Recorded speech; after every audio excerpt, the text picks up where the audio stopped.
Hello. We continue our discussion of the big data section in Byung-chul Han's 2017 book, Psychopolitics, where I get very frustrated with what I think amounts to what I would actually call pseudo theory. And the reason why I call it pseudo theory is not because it's like not theoretical, it's that it's not complete theorization, and it actually requires a bunch of construction on the part of the reader to make it work, because it's doing hypostatizations everywhere. It's ascribing agency to abstractions, not explaining how the abstractions work. It's often making broad generalizations about the past, often through weird use of secondary sources, and some of this is like the kind of stuff I'd expect of airport punditry. And I know that's harsh. I don't think everything in this is bad. In fact, I think a lot of this is decent. But how, even when I agree with it, I find how it's argued infuriating, even when I'm agreeing with what it's saying. All right. So there's my biases. We're in part 3, big business. Today, big data is not just taking the stage as big brother, it's also taking the form of big business. Asterisk, Varn talking. Big media and data collection is viable through rents. It has always been something, even more than other forms of capital, which even other forms of capital have state involvement, even in the quote heroic entrepreneurial period of the 19th century. But in a very real sense, big media is only profitable by government intervention and rents and protecting, copyrights and patents and whatnot.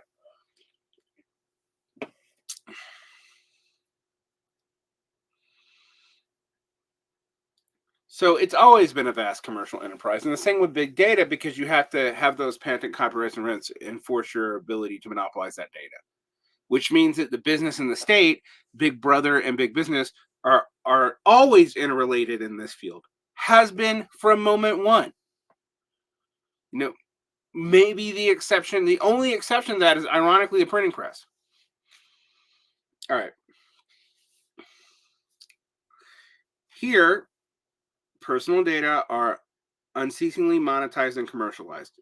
Yeah, although interestingly, it was more monetized and commercialized in a time when credit was cheap, so you could leverage how little money you made off that against the cost of credit and actually make money by tax savings by not having profits. Yeah, this is where, when we make big generalizations about the monetization of this and how it's actually making money, we need to understand the mechanism that it's making money with, not just asserting that it is. Eugenie Morozov, for example, who gets cited earlier in this essay, actually is good on that. But Han seems to not so much be interested in that. Now people are treated and traded as packages of data for economic use. People are treated and traded as packages of data for economic use since there's been capitalism. The data analysis was thinner, but it's not like demographic research is new. What the hell was Marshall McLuhan going on about in the middle of the 20th century? That is, human beings have become a commodity.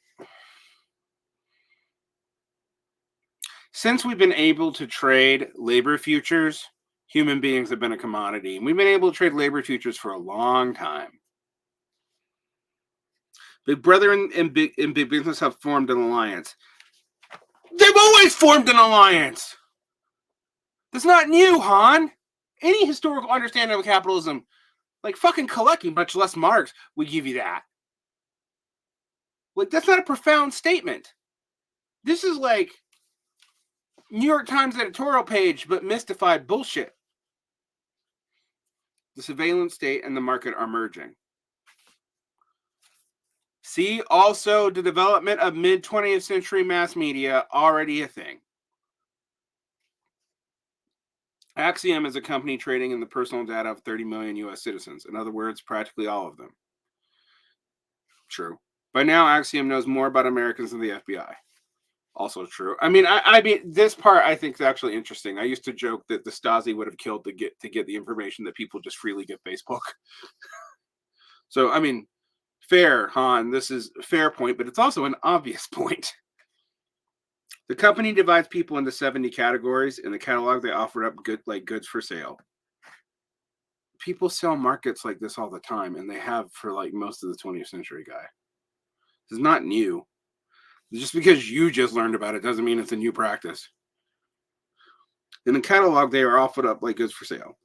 For any need, there is something to buy. People with low economic value are designated as waste, that is trash. The data is designated as waste, that is trash. But again, that's not new. Surplus population shit is not new at all. Consumers with higher market value are found in the group called Shooting Star. From ages 36 to 40, they are dynamic, getting up early to go jogging, but with no children, but are married, like to travel and watch Seinfeld. Okay.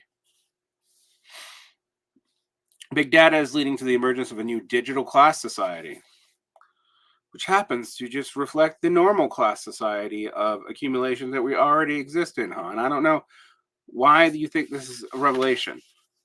Human beings are assigned to the waste category, belong to the lowest class. Yeah, surplus population has always been treated like the lowest class. If you can't use them to build stuff or use them to consume stuff, then you don't want to use them at all. The only worse thing than being exploited in capitalism is not being exploited in capitalism, unless one is a bourgeoisie, because it means that your lifespan is a lot less valuable to anybody. Hence, and to bring up a horrible thing, why, for example, there is an active movement to downplay and exclude, say, Gaza and Palestinian labor from the Israeli labor market and substitute, I don't know, for a while, Thai labor or Indian labor for that.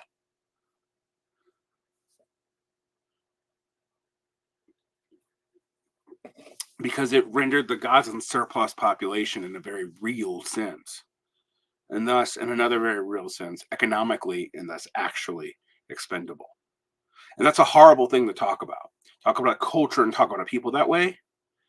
But, like, that's modern nation states, motherfucker.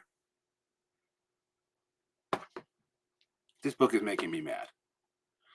Not because it's wrong. This is correct. It's just obvious and it's not new. And like, if you understand the works of capitalism, nothing about this is particularly illuminating. It's just, look at this thing that capitalism does in the specific instant that it does in the general instance already anyway. And it does. By that we mean the people who make money off capital and who maintain its system through governments and policies, etc. That's what the it is. All right. It's not that capitalism as a concept is doing anything. The reason why we have the concept is what's the concept of instantiation. It has certain logics that we can link together and call a thing, right? And the logics do, make certain things almost inevitable. But there's still people or institutions and laws and all kinds of shit, the base and the superstructure, pushing that out and maintaining that. Like, in Marx, modes of production don't just come out of nothing, they emerge out of relations of production. Now, they may also condition the relations of production in a totality or a feedback loop, right? Depending on how you want to model it. Those are not exactly the same things. And I realize that before I get the technical philosopher types in the show notes going at me. But it does explain the mechanism of how that's working and the way people are constructing it. This doesn't exactly. People with bad scores are denied credit. Thus, the panopticon has been joined by the banopticon. Credit problems go back. Like, the invention of modern credit goes back to, let's see, probably the 70s. And yeah, it's a problem, but again, not new. The panopticon kept Overwatch prisoners of a system who were incarcerated. The banopticon, on the other hand, is a dispositive that identifies persons who stand outside the system, are hostile to it, and excludes them, or just who aren't involved in credit transactions. I mean, like, yes, I get the point, and this even gets to the conservative point of, like, And one that I'm actually sympathetic to, like cutting people off of financial stuff based off political stuff is a way to really control people, given how integrated and easy that is to do. And there is a relationship to big government and big state. But as I've said to Douglas Lane, none of that is new. Doesn't make it good, doesn't make it acceptable, but it's not new. And to understand how it developed now, you need to understand how it developed in the past. And to pretend that there's a totally new development is actually going to mislead you. The classical panopticon served to discipline and contest. The panopticon ensures the system's security and efficiency. Except when the panopticon was actually employed as a way of management under Taylorism, my bro. Again, everything in the utilitarian playbook has already been used this way a century before now. Weak historical theorizing. If you make big historical claims, you need big historical evidence, and you need to walk through its history. The digital panopticon identifies human beings with the economic value, without economic value as waste. You've said that 3 times, and also that's not new. What do you think surplus population discussions are about? The waste is somehow to be eliminated. Quote, and this is Zygmunt Bauman and David Lyon in Liquid Surveillance, 2013. They are all redundant. The subjects are the refuse of society. To sum up waste. Waste, by definition, is the antonym of utility.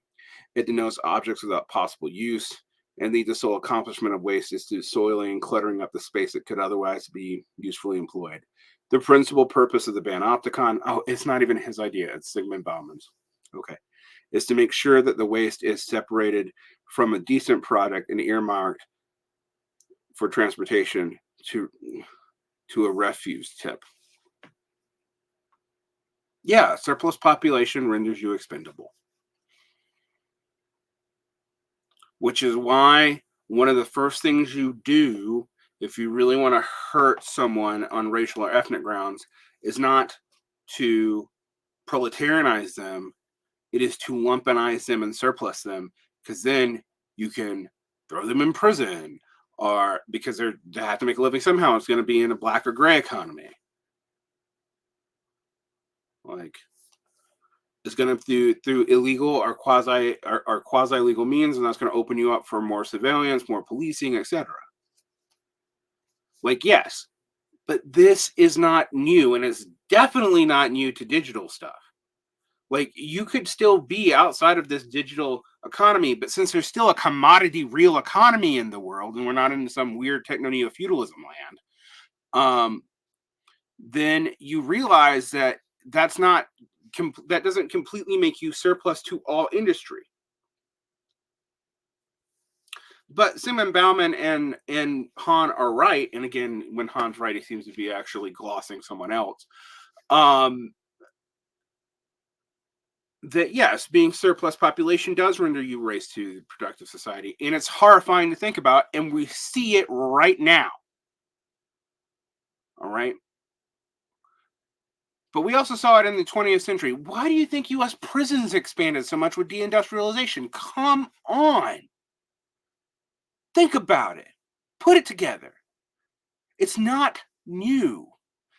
I mean, if this got people to look at that more honestly and look at the historical development of the 20th century, I would like this book. But this seems to be like, oh, there was old utilitarian 17th century, 18th century capitalism, and now we have new data capitalism, and it's big, bad, and scary and completely new.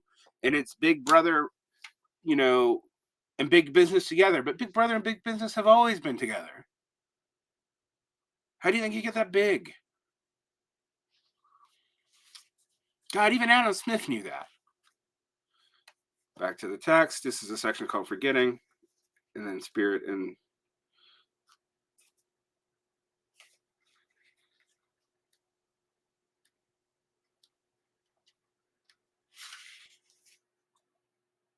anyway. Forgetting.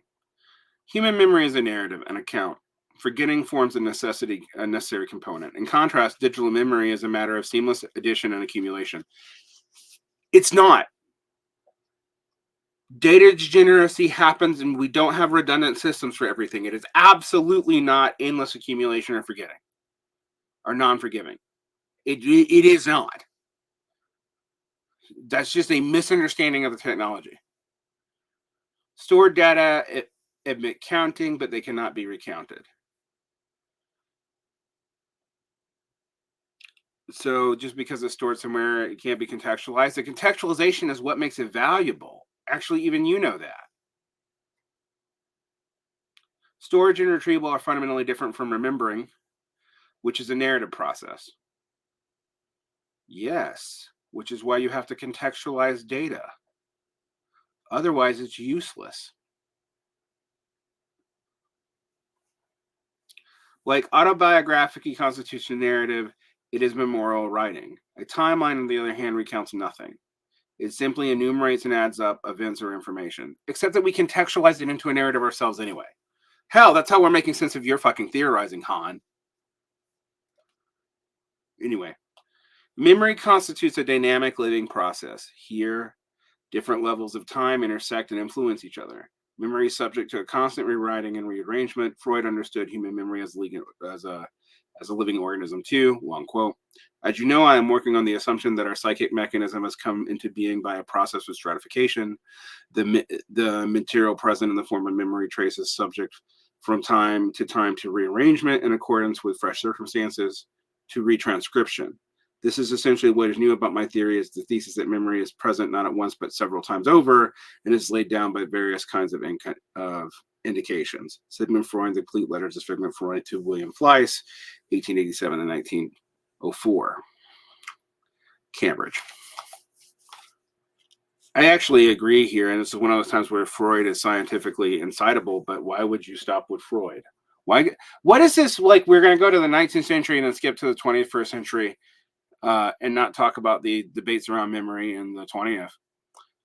Oh yeah, because that would make all these new behavioralist assumptions that you call dataism like obviously not new, but also because we could actually work out that a lot of modern science is aware of this problem, and Freud is very insightful here because he's an early person who realized that memory is not directly recorded, that it is retranscribed, re-indicated, and goes through, transmodulations as you narrativize it, and you can actually alter it by altering the narrative too. Okay, cool, fair. And we got lots of data on that. I know you don't like data, Han, but we do. Anyway, in other words, the past, as something that remains self-identical and is always to be retrieved in the same form, does not exist. Duh.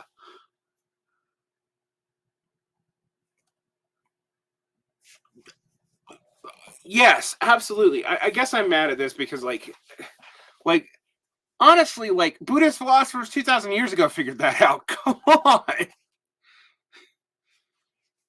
Hell, Heraclitus figured it out. Anyway, digital memory consists of an indifferent, as it were, undead points of present. Oh boy, now we're going to use undead metaphors. I mean, that has a long pedigree. Marx did it too. It lacks the extended horizon continuing of the temporality of living. Thus, the digitation of life lacks animacy. Digital temporality belongs to the undead. That's a cool rhetoric, but it's just rhetoric. To make sense of digital data, we have to recontextualize it in a narrative form. That's what the demographic stuff is actually doing. It's not just ghost of random data all the time because that would not be comprehensible to anyone, even a computer. Well, or at least us interpreting a computer. It might be comprehensible to a computer. I'm going to have to think about that. Spirit, oh God. Big data opens up the prospect of absolute knowledge. See also my complaint in this series that Han keeps taking everything at their face value. Everything can be measured and quantified. The things of the world reveal correlations that were previously hidden. I mean, that's true for all aggregate data. I mean, that's like, are you mad that you can't mystify this, or are you mad that it lacks narrative? Because it doesn't like narrative. We have to narrativize it to make it make sense to human beings anyway. And otherwise, they just see the thing as like, oh, stuff isn't as mystical as it used to be anymore. People could manipulate what they didn't know, what people didn't realize about themselves the whole time. It's not like that's new. Again, advertising going all the way back for now, like what, 200 years? Okay. Oh boy. We get the fun thing in German theory where we make a whole lot out of words. Even human behavior is supposed to be an exact prediction. Okay, now this is where the comparison to like Newtonian physics and early statistics and Voltaire is fair, but again, not new. And Han realizes that. I mean, he mentions it in the essay, but like you could do a lot more with that than you're doing. It would make this a lot more robust of an essay. A new insight is being announced. Correlations are replacing causality. We use correlations to replace causality even in science all the time, unfortunately, and it's absolutely nothing new. It's led to a lot of bad medicine.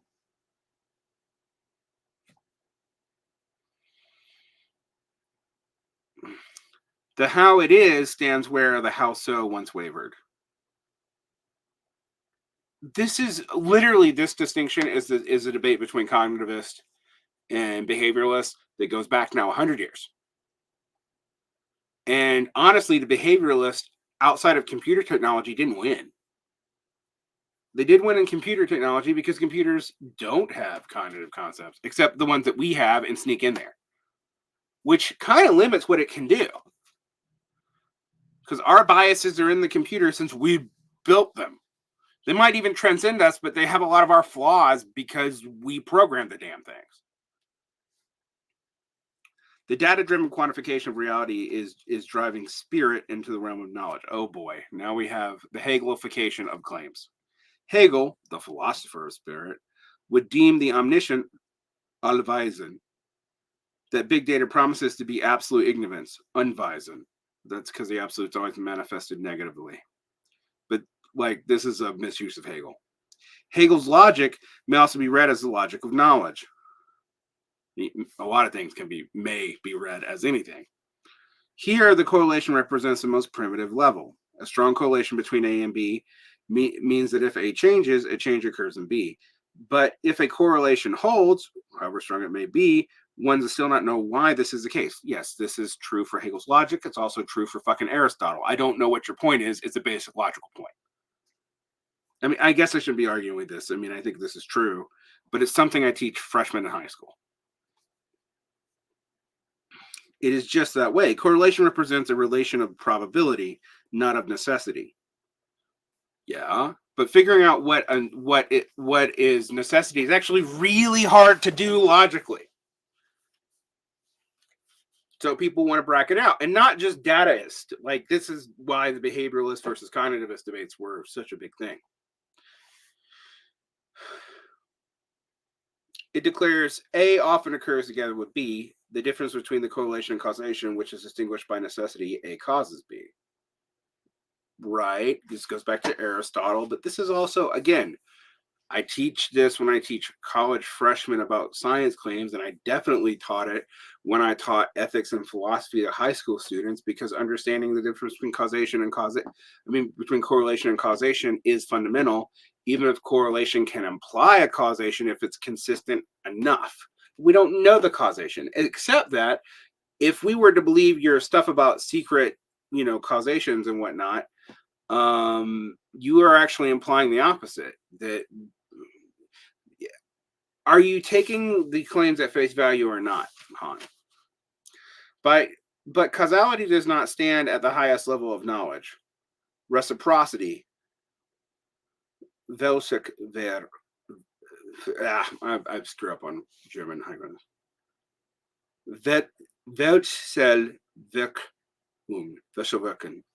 Wechselwirkung. Sorry. German speakers correct me. Represents a more complex relation than a casual relation. It declares A and B condition each other mutually. Yeah, it's I don't know, and they talk about the Hegel's interesting because Hegel like comes to some stuff about co-conditioning that like Buddhists figured out 2,000 years before him about conditioned co-arising. The necessary connection holds between A and B. Yeah, it's a feedback loop. And yet, at every level of reciprocity, the overarching context for the connection is between A and B has not yet been grasped, i.e., conceived, begriffen. Quote, if we stop at considering a given context just from the point of view of reciprocal action, we are in fact proceeding quite unconceptually. Only the concept brings forth knowledge. That was Hegel's Encyclopedia of Logic, by the way. The concept brings forth knowledge. The concept is C, which comprehends within itself. In sich begriffen, A and B here, A and B are first conceived, begriffen. The concept is a higher context surrounding A and B, which provides the foundation, Begründung, for the relationship between A and B. Thus, A and B stand as moments of the third higher whole. Knowledge becomes possible only at the level of concept. The concept dwells within things themselves. It is though they become what they are and comprehend an object means before it become conscious of its concept. So, you know, this is actually the dependent co-arising part is similar to Hegel's stuff about A and B related. The concepts leading to the real knowledge, because concept is a manifestation of their absolute, is the opposite of Buddhism. Buddhist epistemology does not assume that conventional concepts are true.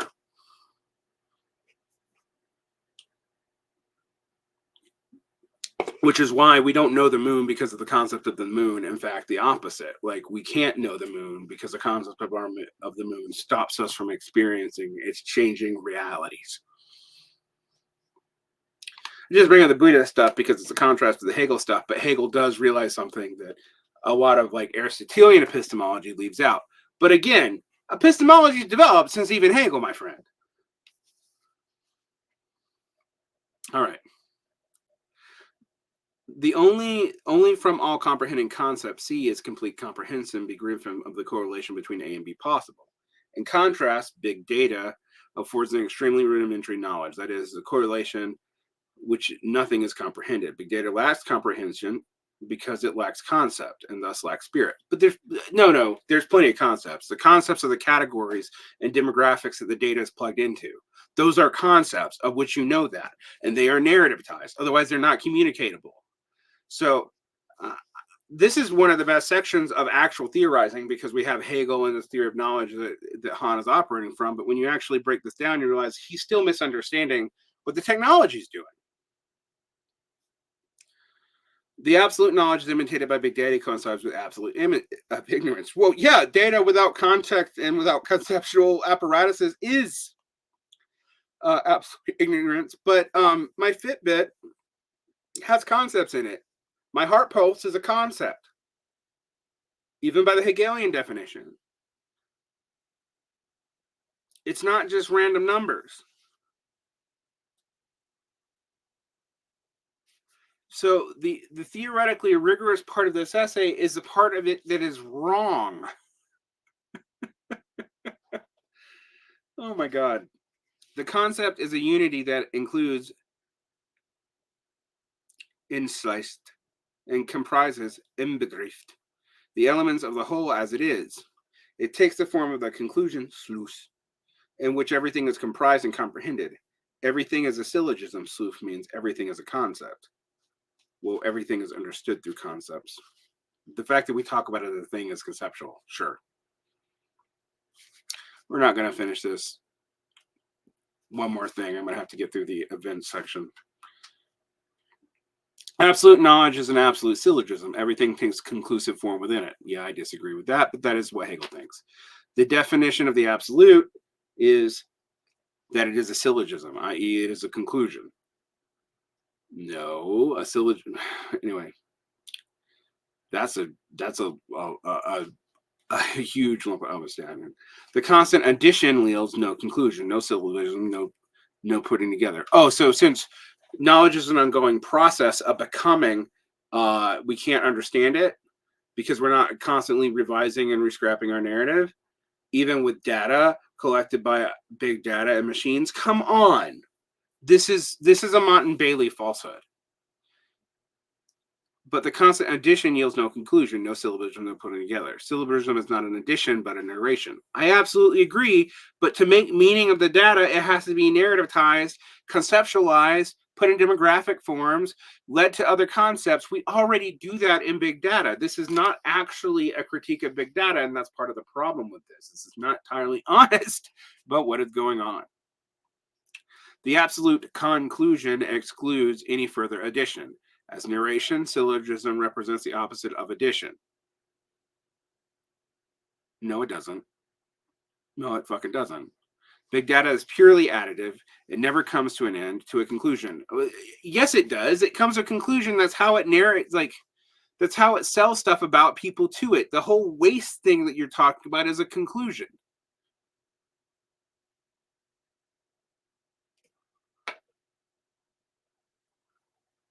So again, we've had a lot of mystification, hypostatization, reification in this essay. And the moment we get the logic spelled out, it's contradicting itself. Like Han doesn't seem to realize he's contradicted his own essay, and it's not correct.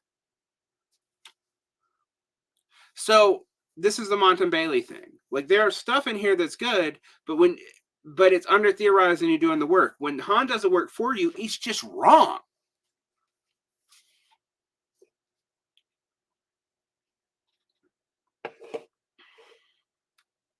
In contrast, the correlations and additions to big data generate theoretical thinking represents a narrative form of knowledge.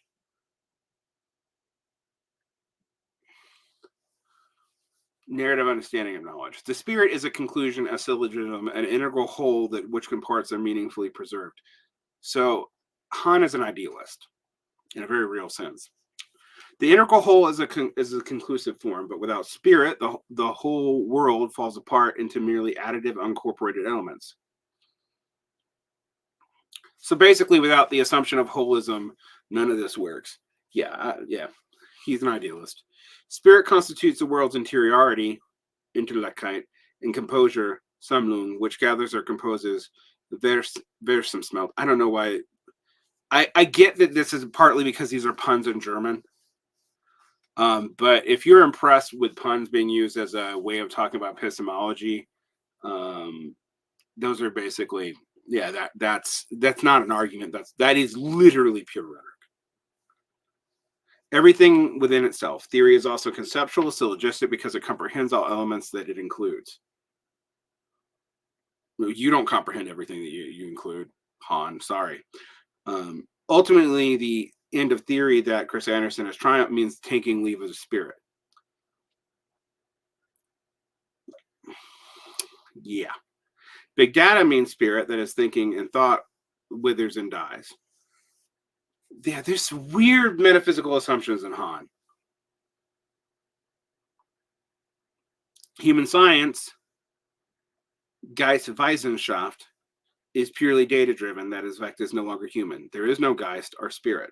Totalized data knowledge amounts to absolute ignorance, the absolute zero of spirit. Do you see that everything in there is just assertions stacked on assertions? When he was talking about Hegel, it's fine, but then he like completely misrepresents what data does and how we use it, which actually meets Hegel's criterion for conceptuality. But you can't like just make big data the anti-Hegel if you admit what how data conceptualizations actually work. The science of logic declares the syllogism is what is rational, and that is everything that is rational.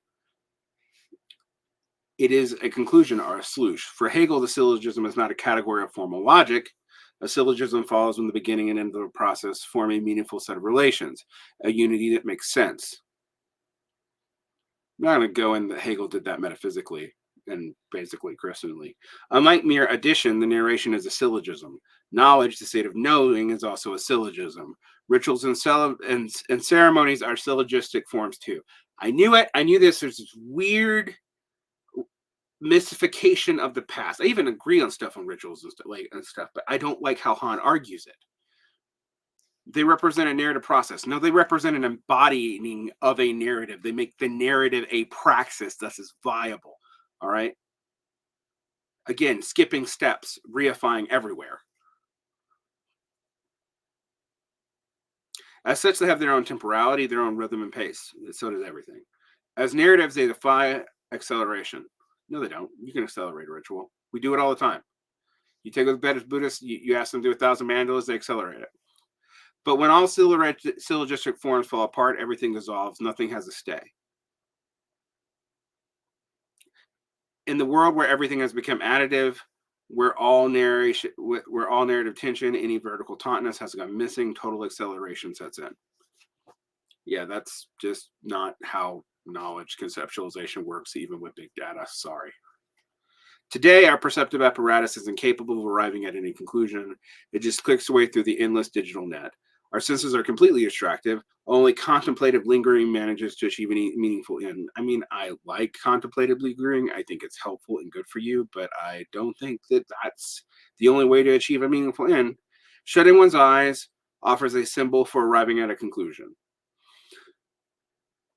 Abrupt change from image to image, from information to information, has made all such contemplative conclusions impossible. I hate to tell you, but Buddhism, for example, assumes the absolute opposite, that realizing that all of that is not real is actually fundamental. And that it's weird because Han writes on Buddhism, but if he does, I'm going to have to read the book, because I'm not sure that he would indicate that he understands it.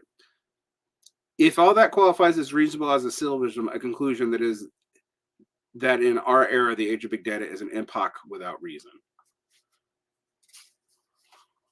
X equals Y because X equals Y. I don't know why people think this is profound. Like and subscribe. I have one more section of getting mad at Byung-chul Han, and I think I'm not going to touch him for a while, because I always start off very excited about it. Not this last time, but the first time on his stuff about historical personas, and I end up really mad at him for not doing the work. Or in this case, not like completely misunderstanding what's going on with the data in a way that's like actively misleading.